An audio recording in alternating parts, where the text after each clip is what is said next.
Stop asking me things. It's an interrogation. Stop it. Oh my God. I love Snape. I do too. My sister looks like Snape. She knows she does. Okay, so anyways, he was like, no, I absolutely am not taking it for that, but I am taking it, but I won't tell you why.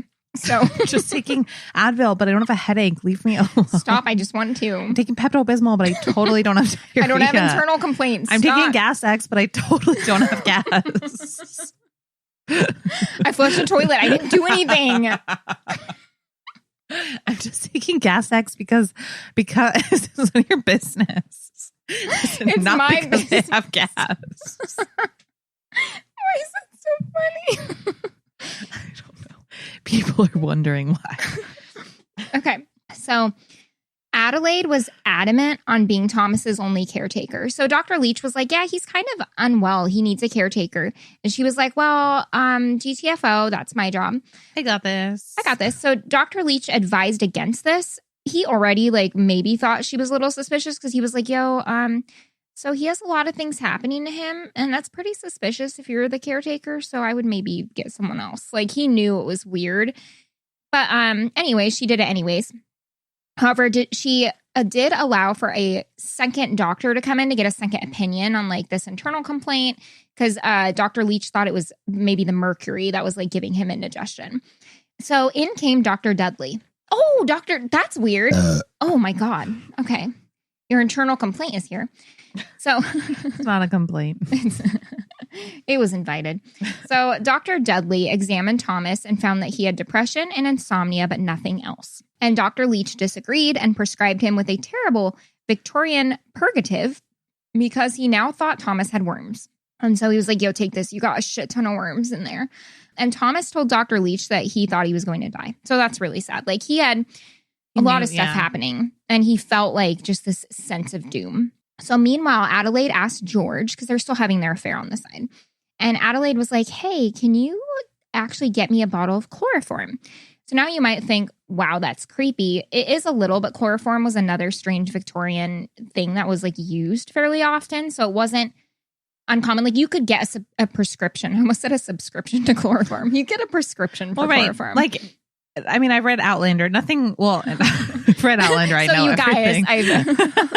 But if someone fell down, they'd be like, just shove some dirt and flowers into it. I'm never shocked at what they used back then. So when Coca-Cola was a thing, it was cocaine. Yeah, exactly. They're just that makes it better. Just sprinkle some in. They'll love it. They'll get addicted and they'll need it. They'll love it. Give everyone cocaine for everyone. Yeah. They love that. I want to make it that meme with Oprah and cocaine for everyone. Yeah, but out of context, people will be like, Caitlin, stop. Why? Out of context makes it better. True. Cocaine for everyone. So she was like, yo, can you get me a bottle of chloroform? I want to give it to Thomas to help with his internal complaints and his insomnia. And George was like, yeah, I could, but why don't you get that from Dr. Leach? Get a prescription if that's what's needed. And she was like, well, Dr. Leach doesn't trust me because he doesn't know I'm actually a skilled medicine woman and I'm really smart about drugs and medicines and he doesn't believe me. And George was like, yeah, that makes sense. And so he went to find chloroform. And I can sort of get that argument, whether it's true or even if it is true, maybe as a female, you wouldn't be taken seriously. It's pretty clear she wasn't actually trying to help him. But if she was, you might not get listened to as a female in the Victorian time or now. So a few days later, Thomas was actually doing a lot better. And he had an appointment with a new dentist to fix the shoddy work that had been done before. So he's feeling better. His mood is up, blah, blah, blah. And his health is better. So Thomas seemed to actually be pretty much back to normal. And after his appointment where they did pull the rest of the teeth, he was able to eat even. And he had been having trouble eating. That's how sick he felt. So he and Adelaide celebrated his better turn of health on New Year's Eve together. Alone, but the cheer would not last for long, unfortunately. At 4 a.m., Adelaide rushed to the landlords to let them know that Thomas had died in the night. When the landlords came in, Thomas was in the drawing room, lying on a small bed by the fireplace. And Adelaide said that she had fallen asleep sitting next to him, but she woke to see him lying face down. So she said she turned him over, tried to shake him awake, and he wouldn't wake up. So she tried to pour brandy down his throat, but he didn't respond to that either. I laugh because of Caitlin's face. Like, what? Don't do that. What the fuck? It's just like that case of the woman who hit her head, and they're like, we threw her in the pool to wake her back up. Like, no, don't wake people up by pouring things in their mouths or throwing them in the pool. Yeah. Or the guy who thought his wife had drowned in the bathtub. So he's like, so I drained the bathtub and then I took her out. Yeah. No, Fuck stop you. that. You're making things up. So the Dodgetts, those were the landlords, noticed that Thomas's body was cold, though. So they're like, did he just die? Like, why would he be so cold? She was smarter. Should have left him by the fire for longer. Oh, my gosh. I mean, we're not telling people, again, how to murder, but... Put him in the fire for a little bit and then take him out. No, stop it. Yeah, they might be like, what the hell? They would be like, what the hell? So that means he probably would have died hours before, because rigor mortis can take a long time.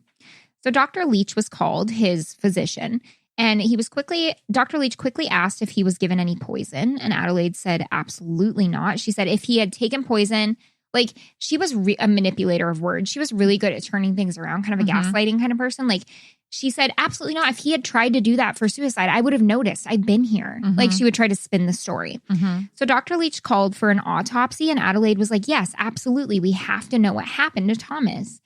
So Thomas's dad, the one who doesn't like Adelaide because of her affair with his brother, was certain she was behind it from the beginning. He was like, yo, Adelaide definitely did something. The autopsy results showed that Thomas was a healthy, strong man with no worms, because people were like debating about that. Turns out he didn't have them.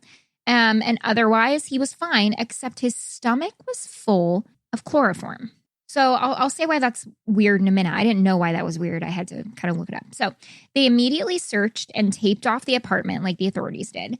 And all of their belongings were searched, Adelaide's and Thomas's. And George heard about the chloroform result, our friend Georgosaurus Rex. And he confronted Adelaide. And Adelaide said she hadn't even used any of it yet. Because he was like, yo, I bought you this bottle. What the hell? And the autopsy comes back and he's full of it. Are you kidding me right now? Am I an accomplice? Like, not okay with this. He was genuinely mad. And Adelaide was like, no, I didn't even use the bottle. Like, I swear, I hadn't used any of it. And he was like, okay, well, give it back to me then, because I feel really uncomfortable. And she was like, I don't know where it's at. I can't find it. So George wouldn't leave her alone about it. Like, I don't want to use the word harass, because he wasn't trying to harass her, but like, it was almost like that. Like, he would not stop asking her about it. Finally, go ahead. I just can't figure out her motive. Oh, yeah, I know. Because like, he was like, yeah, dude, I'll take care of you and I'll get you an education. And like, you can have sex with George and with my brother. And with like pretty much anyone. So, I mean, I'll let you finish, but I'm like trying, I don't understand. Yeah. They argued about that. And finally she was like, oh, damn the chloroform, George. Like, I'm not, damn the chloroform. So George and Adelaide got in this huge fight, and he went to the authorities with what he knew about the chloroform, and their affair and friendship like ended. Like, they never talked again except at the trial. They were in the same room, but he was like, I'm telling the police right now because this is absolute bananas and I'm not okay with it. Good job, George. Yes. George is a good guy. Georgosaurus Rex. All these questions came up about like a motive or like what was happening in your personal life. Like, why did he die? So Adelaide began this kind of sob story, and she told Dr. Leach that their marriage was intentionally platonic, and that the only time they had had sex was actually for pregnancy. She said, we only consummated once for pregnancy. Like, they didn't consummate their marriage or whatever. And so she told him that Thomas enjoyed her and George together, like watching them, and encouraged their physicality. However, lately, she said Thomas had changed his mind and wanted a sexual relationship with Adelaide. And Adelaide told him that wasn't fair, because she said she wanted a sexual relationship at the beginning. And all this time he was like, nope, no, not interested. This is platonic. No. And that's why he gave her to like another man. And so at this point she was so fed up. Like, she's like, what? You want it now? No, like, I'm not doing it. She said she just gave them her motive, though. Come on, bitch. Yeah. So she said he tried advancements all the time. Like, he'd stick his hand like up her skirt or whatever. That wasn't an exact thing, but stuff like that, where he would do very feisty kind of flirty things with her. And she would say no. And that's why she got the chloroform or wanted it. She said occasionally he'd try to get frisky with her, and she would have a handkerchief with chloroform on it and put it in front of his face until he passed out to get him to get off of her. So I could also see that. However, she's lied about chloroform in the past, but maybe that would be why. Like, maybe you wouldn't want to tell someone that. regardless, the trial began in February of that year, and Adelaide didn't want to testify. She didn't want to say anything. She was just having feelings about it. So Dr. Leach did on her behalf, and Dr. Leach told all of that. Now, it's hilarious because Dr. Leach seems like an investigator, a doctor, an autopsy giver, social worker. He kind of played a part in all of this. Jack of all trades. Yeah. Leech of all trades. The leech of all trades. So George also testified, and he said he thought Adelaide had done it because of the chloroform that he had given her, and he thought she did. So Adelaide obtained one of the most expensive and notable lawyers of the day. But first of all she had to do was find another bottle of chloroform and be like, this is the one you gave me. Yeah, and in Victorian times, they would have been like, oh, wow, gee willikers. She's got a bottle of chloroform. She clearly didn't do it. She didn't do it. What's all this blood? DNA. What? Just clean it up. DNA. What is that? That's how they talked back then. I don't know. So she had one of the most notable lawyers in London. And this is why, again, people think that she had a notable secret father. Rob Kardashian? Oh. No. Because there's no way her husband was a successful grocer, but there's only so much grocers make, even in that time. Yeah. So and she didn't work, which women typically didn't, but also don't imagine his family would let her use their money to get a good lawyer. No, they hated her. So people are like, wow, that must be the mysterious notable father hooking her up with the London's best lawyer. Mm-hmm. The trial was Daddy Warbucks. Yeah, crazy twist here. Her father was Daddy Warbucks. The trial was full of a ton of testimony and seemed to all point at Adelaide, who Thomas had left everything to, which sounds like I said that in a sneaky way, but that was also common for marriages. Obviously, yeah. Yeah. So, however, the mystery, because it's called the Pimlico Mystery, which is still a mystery today, prevailed. The chloroform. How was so much chloroform in his stomach? Chloroform, which I didn't know when it's in liquid form, burns you intensely. He had no burns on his face, in his mouth, or in his throat or esophagus, which the chloroform would have definitely burned him. So he didn't drink it. But how did it get in there? Belly button? So in Caitlin, the fucking belly button. The belly button? The button. There's one theory which they say she would have had to been a master at medicine, which she did claim to be one time. How, we would never know. You could have maybe, if you had put the body in the right position and tilt the head. Remember that story I told you? I told it on the podcast. The show with the night. Yeah. Where it was just the perfect position where it didn't touch his throat at all. There is a position the body can go into where you would pour it down and it wouldn't touch anything. But you think it would splatter because it's liquid. Yeah, but also was she really thinking that far ahead? It doesn't. The other thought I have is that she maybe used a long tube. Yeah. It's very, very odd. In fact, it's so odd. In 1994, a university, I'm not sure if it was some kind of medical science or something, opened up this case to look at it, and they still couldn't figure out how it could have been done. So I imagine they tried a tube and different things. Yeah, and they can't figure out how someone in the Victorian era who was not a trained medical professional could have given someone chloroform with it sitting in the stomach without it burning anything else.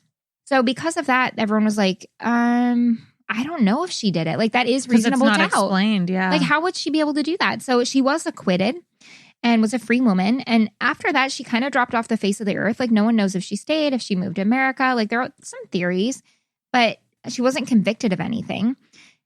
People think maybe she had hypnotized him to get it down. But again, it didn't burn him. So that that doesn't even help with that theory. Yeah. Then the delicate procedure theory would be the one where they poured it down. And then there's the slowly poisoning theory that she gave him so little in such an amount of time. But but your stomach clears out. Yes. That's what a stomach does. They said it was so much when they, excuse the graphicness, when they cut him open, they could smell it. That would be something that went all in at once. It wouldn't. So anyways, no one's quite sure. What if she made little cake balls full of liquid and he just swallowed? What if she put it in a pill capsule and he took them as pills? I think I read that on something. That I think could probably work if it didn't burn through, if you found the right thing to put it in. Yeah. But isn't that weird? So anyways, he did die. She got all of his, their property. They'd been married for years. To America. Maybe, or stayed in London. We're not sure. Is this another spoil? Are you one of her ancestors?